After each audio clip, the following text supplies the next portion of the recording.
Doesn't faith contradict reason? In our pluralistic society, faith is viewed as a belief in something despite all the evidence to the contrary. In other words, if there were evidence and something was patently true, you wouldn't require faith to believe it. Actually, within the Christian faith, biblical faith is trust in something or someone who's actually there. It's a belief that is based on evidence. Now, in our society, faith communities means basically religious people who follow their own different pathways. And it doesn't include atheists or secularists who actually exercise as much faith as the next person. The secular allegation that people of faith are unreasonable is based on materialism.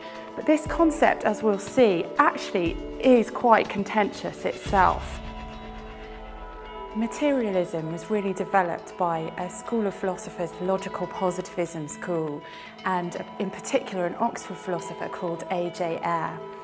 And he argued that in order to be capable of being true or meaningful, it had to fulfill one of two tests for truth that they called verification principles. It must either be analytically verifiable or it must be empirically verifiable. Analytic verification simply meant producing a mathematical equation to demonstrate that what you were saying was true, or to be able to say this is demonstrably the case.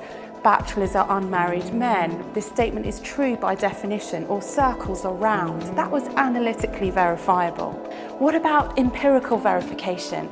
That meant that you could go into a science laboratory and you could do a repeatable scientific experiment, perhaps using test tubes and Bunsen burners, and you prove in a repeatable way that your statement is empirically verifiable.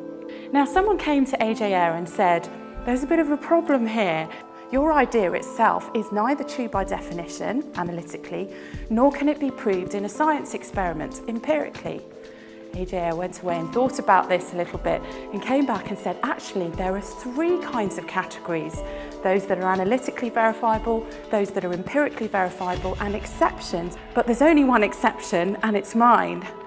Now, usually in philosophy, this is called special pleading. I'm this special separate category of idea or person, and you can't scrutinise this. This is what religious people are often accused of doing. We are this separate category of people who have faith, not reason.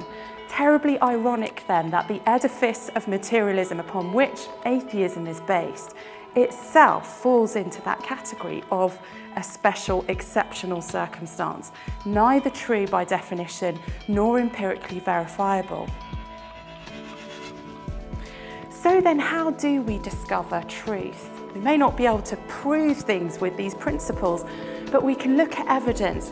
And a great place to start doing that with the Christian faith is by picking up one of the original texts. Why not pick up a copy of Luke's Gospel and delve into it for yourself to see whether it really is true?